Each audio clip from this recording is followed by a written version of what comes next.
Skin tags is a small tumor that forms primarily in area where the skin forms creases or rubs together, such as the neck, armpits, and groin. The soft, non-cancerous growth consists of a core of fibers and ducts, nervous cells, fat cells, and covering or epidermis. Skin tags are usually harmless and often friction. Skin tags usually develop where skin has been rubbing against skin, jewelry, or clothing for some time.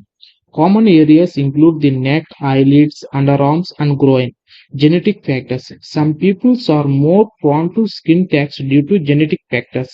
Risk factors. Overweight individuals, pregnant women, and those with low skin are more likely to get skin tags.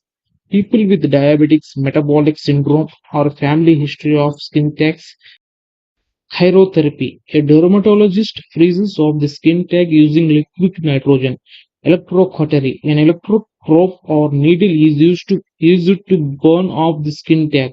Snipping. For larger skin tags, a dermatologist can cut them out using scissors. By using the scissors, before the doctor freezes the skin tag using liquid nitrogen. Of 45 seconds, the entire lesion is frozen.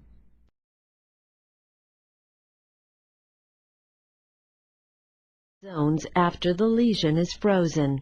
Inside the frost line, there is the kill zone with a temperature of -20 to -40 cryopen tip. The frost depth is 10 millimeters with a width of 12 millimeters. The frozen lesion becomes a blister in approximately 5 minutes in the majority of lesions. Becomes a scab in approximately 1 week. After 4 weeks, the scab becomes hypopigmented, healed skin. Pigmentation slowly returns toward original skin color.